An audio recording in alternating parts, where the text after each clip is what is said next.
Welcome to the deep dive. We cut through the noise, get straight to the point, and give you what you need to really be in the know. Yeah, getting you up to speed. Exactly. So today, we're not just like skimming the surface. We're taking a proper plunge into a brand that has just completely taken over the dessert scene. Crumbl Cookies. Oh, yeah.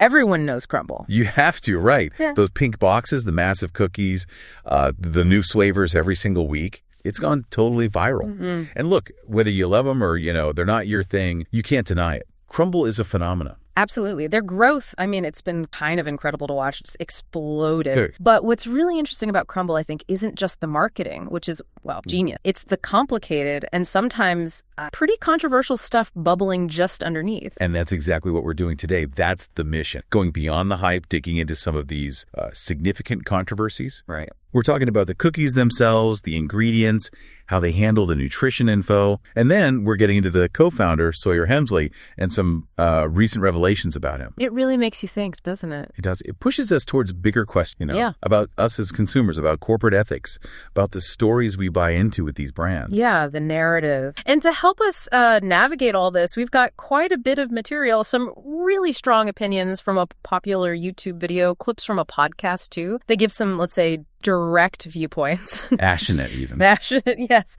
And some fascinating details about the cookie empire. So yeah, let's dive in. All right, let's do it. Let's peel back the layers here. We have to start with the really intense stuff around Crumbl's ingredients, the nutritionals. Mm-hmm. Our sources point to some really strong criticism, particularly from one commentator, Alex Clark. Her language is, it's pretty fiery. That's putting it mildly. Right.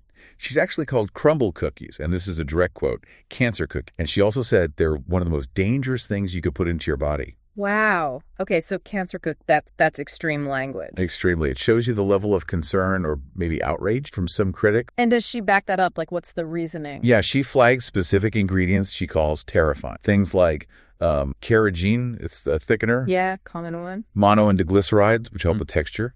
Artificial colors like red 40, yellow 5. High fructose corn syrup, obviously. Seed oils, another big one. Always controversial, seed oils. And propylene glycol. It's a whole list. Mm-hmm. And the claim is that these aren't just, bad for you in a general way, but they're linked to really serious stuff. Like what specifically? Cancer is mentioned, behavioral problems, heart disease. The critics are drawing pretty direct lines. It's a heavy accusation. And the language gets even stronger, doesn't it? I think one source mentioned Harrison. Yeah, she refers to Crumbl as an evil, demonic brand. Whoa. And draws a parallel. Maybe not a direct one-to-one, but a parallel to the Sackler family, Purdue Pharma, and OxyContin. Okay, now that's really dialing it up. Comparing cookies to the opioid crisis. It absolutely is. And our sources do note it's not the same thing, obviously. But using that comparison shows just how seriously critics view the company's impact. It's not just, I don't like this cookie. It's framed as a major ethical failing. It really paints a picture of perceived corporate irresponsibility. Like the company might know the product is harmful, but sells it anyway. That seems to be the underlying message. That's the vibe, yeah. This idea of intent. But, okay, it's not just the ingredients getting people worked up. It's also how Crumbl talks about them. Or maybe how they don't talk about them clearly. Right, the transparency. Exactly. This criticism about the ingredients is strong, but then there's this other business practice that sources call, like, borderline illegal, or at least deeply questionable. And that's the calorie labeling. That's the one. The calorie count conundrum. Yeah. How do you see their approach stacking up against, say, other snack, like a bag of chips? Is it really that different? Well, it kind of goes into this gray area of labeling honesty. Crumbl's menus, they show the calorie count for just 1/4 of a cookie. 1/4. Just a quarter. So it'll say something like 190 calories. But there's this little asterisk. And you have to realize that means the whole cookie is, 4 times that. Much, much higher. Which is huge, nearly 800 calories for one cookie, potentially. Exactly. And it's a detail, as our sources point out, that's super easy to miss. You're buying one whole cookie, right? But the label's for a fraction. And people do miss it.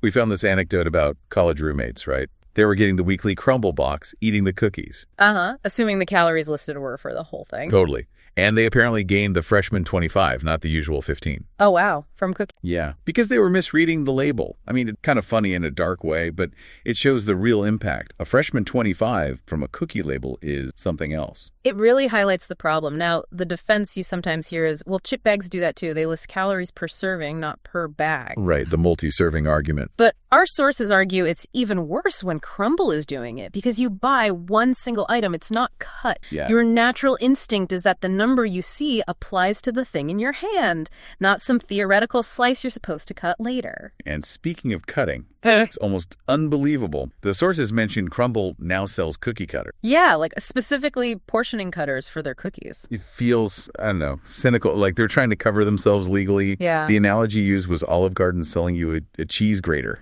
That's a great analogy. It perfectly captures that feeling of disingenuous. Like, hey, we gave you the tool. It's on you now. Right.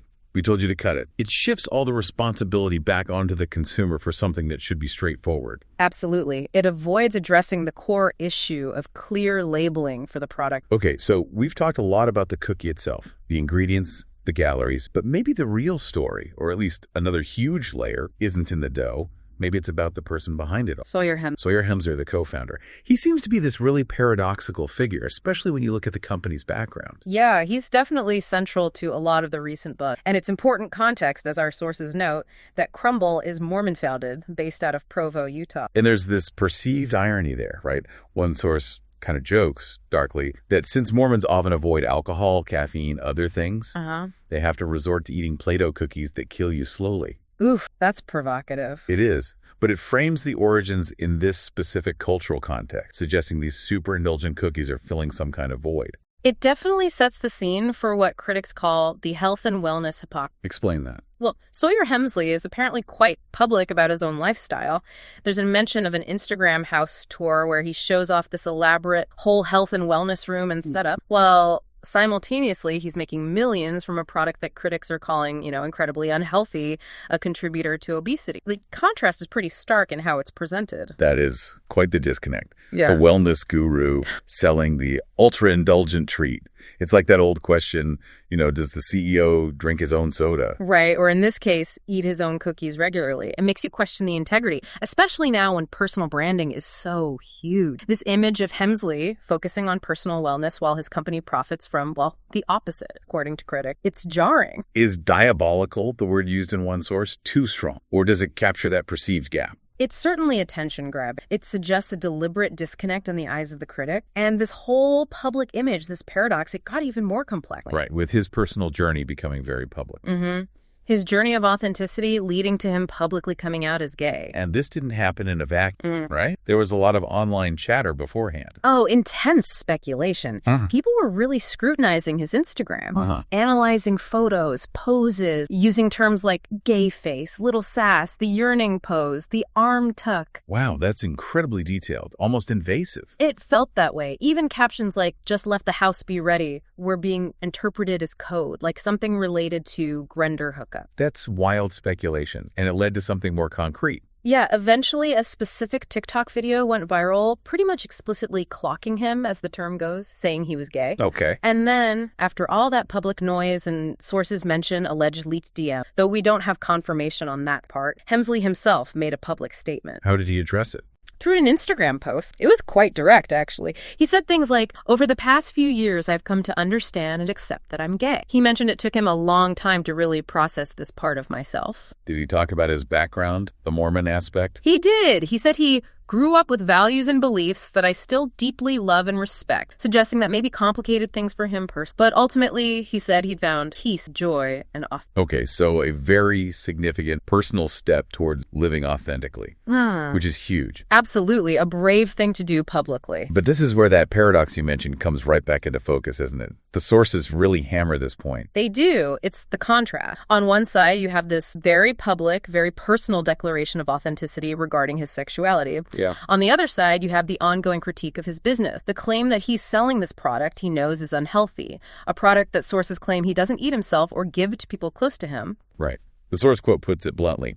He's committed to living authentically and honestly and transparency when he is not someone who indulges in the treats that are making him millions. Exactly. So the question becomes, can you be truly authentic in one major area of your life while allegedly lacking transparency or even being disingenuous in your professional life, especially when it impacts public health? That's the absolute core of the tension. It paints this really complex picture of a public figure navigating personal identity while facing serious questions about their business ethics and impact. It's messy. It really is. So, okay, Where does this leave us? The people listening, the consumers watching all this play out, this whole Crumbl saga, it kind of forces us to think about bigger things. Agency, responsibility. Yeah, personal choice versus corporate ethics, especially with food today. Where do you draw the line in this age of super engineered food? Well, the sources bring up two really distinct, almost opposing things on. There's what you could call the freedom argument. Okay, what's that?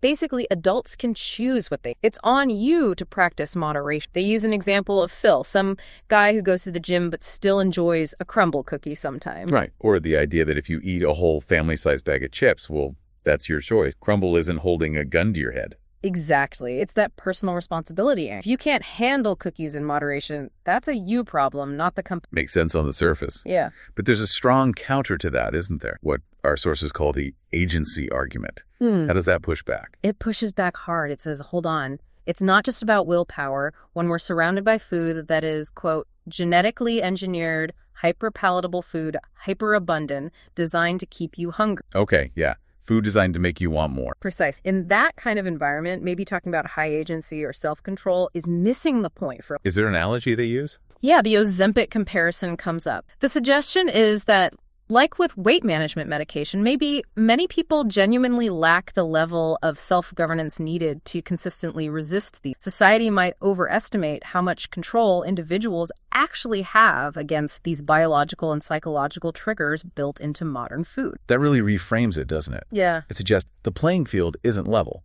It's not just you versus a cookie. It's you versus food science designed to hook you. Right. It challenges that simple just say no idea. So if we accept it's more complex than just individual choice, what about rule, regulation, ethical lines for companies? Well, on a practical level, the sources strongly argue for what seems like common sense. Crumbl should be required to list the calories for the whole cookie. Not just a quarter. Exactly. Not a quarter you might not even cut. It's about basic transparency so people can make a truly informed choice, even if they still choose to eat it. It's not about banning it, just being honest about it. Right. And that leads to the bigger ethical question. Can companies really pass all the responsibility on when the food itself is so intensely engineered and maybe even, one source puts it, falsely advertised as food because it's so far from its natural? It definitely makes you question if our current rules are enough for the kind of food landscape we have now, or if companies have a bigger ethical duty. It's fascinating how the conversation shifts, right? From this cookie has weird ingredients to these really fundamental questions about societal health, individual agency, and what we expect from corporations. Yeah, it's way bigger than just cookies. It really is. It's about the whole system of how we produce and consume food today and where those ethical lines should be drawn. Well, that brings us to the end of our deep dive into the Crumbl cookie universe. We've definitely covered a lot of ground. We have. From the ingredients sparking that intense cancer cookie debate to the tricky calorie labeling, and then the very complex public image and personal journey of the founder, Sawyer Hemsley. Yeah, lots to chew on, as you said earlier, literally and figuratively. Yeah, right. It's just such a clear example of how something seemingly simple, like a popular cookie, can actually reveal these much deeper discussions about ethics, what authenticity really means, and, our shared responsibilities in this modern world as producers, as consumers. So as you, our listener, think about everything we've unpacked today, maybe consider that line. Where does your freedom to choose end and a company's responsibility begin, especially with food that's so engineered? And what does it truly mean for a brand or a person like Sawyer Hemsley to be authentic across the board in their public life, their private life, and in their business practice? Good questions to ponder. Definitely something to think about. Yeah. Thanks for joining us for this deep dive. We'll catch you on the next one.